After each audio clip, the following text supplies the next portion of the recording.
Last week on my blog, I showed you a different card sample using the Awash with Flowers stamp set each day, and then you had a chance over the weekend to vote for your favorite. Well, the one that was shown on Friday, which was number 5, was everyone's favorite, and this is the card. I also promised I would teach you how to make it, so here we go. So to make the background of this card, you can see I've used the outline of the flower with our Whisper White craft ink. And craft ink is nice because it's very opaque and it'll show up a light color on a dark background. And then all I did was just randomly stamp this. And kind of vary up where it's placed.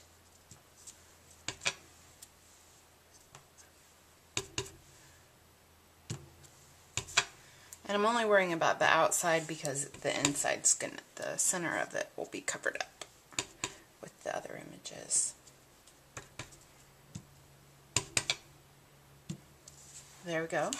And craft ink is great for the reasons I was saying earlier, but it does need to dry, so your choices are either you can just set this aside if you have something else to do and let it dry, or I rather take it over and use my heat gun to speed it up just a little bit. So I'll do that.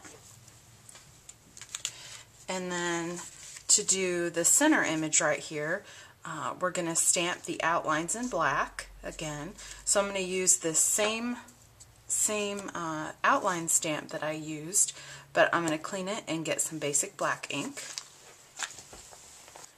So here's my white cardstock and basic black ink. And with this, it's something I can get away with not using my Stamp-A-Majig because I can see through the clear block. And I want it up here.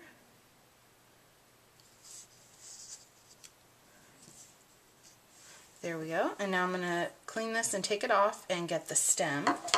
As I was saying, I want my stem to curve the other way. So if I stamped it this way, it would go this way. But I want it to curve the other way. So I'm actually going to stamp it upside down, which I think works out okay because this sort of looks like a wilty flower to me anyway.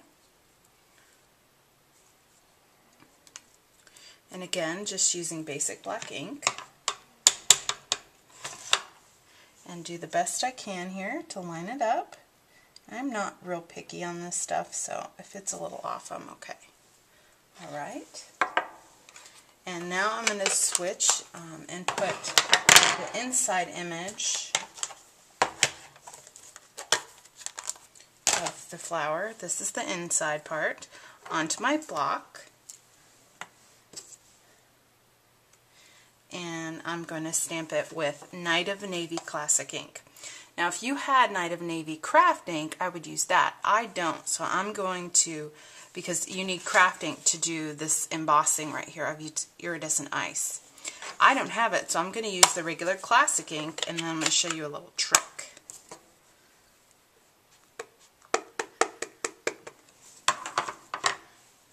Okay.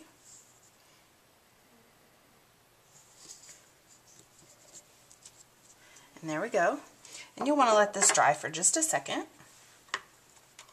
Maybe 30 seconds just to make sure it's ready to go. So while it's drying, I'm going to go ahead and color my stem. And for this, I just am using an Old Olive Classic, or an Old Olive Stampin' Write marker.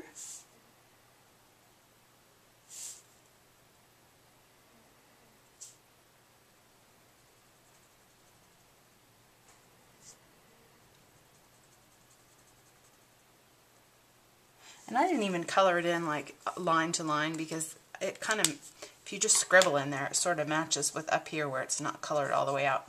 So now that that's had a chance to dry, I'm going to use a Versamark marker. And I'm going to color over where all of the Night of Navy is. So this is how I'm going to get around not having a craft pad so I can still emboss this color.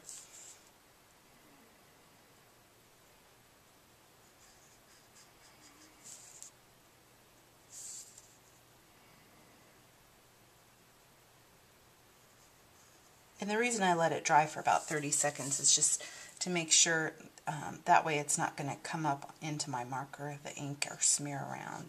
just to let it dry a little bit. So now it has Versamark on there, so I can sprinkle my iridescent ice embossing powder on there and heat it.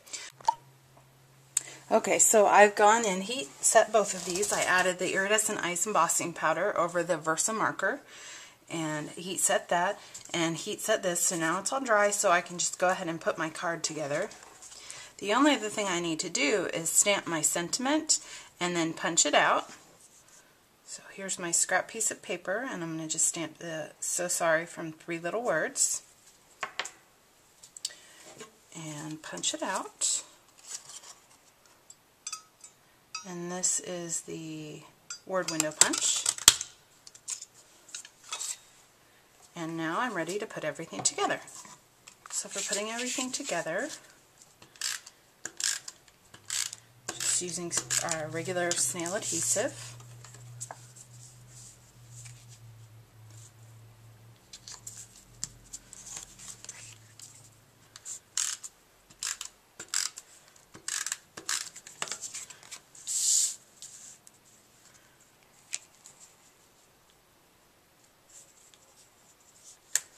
I think what really makes this card pop is the contrast with the navy and the white. And now my little sentiment. So I'm going to put it on with a little bit of snail where I want it to be.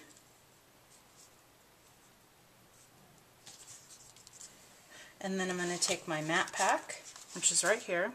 We don't need this part. And a hole piercer. I'm going to make a hole to put that brad into. And I like to push it through a little more, and that gives me a larger hole. Let's see. And here are the clear rhinestone brads. And I'm going to use one of the medium size. And just push it through there. Flip it over. And then what I like to do to get them as flat as I can is put it back over and push down on it, and now it's nice and snug. So then we're just going to add more snail and put it on a white card base. There we go.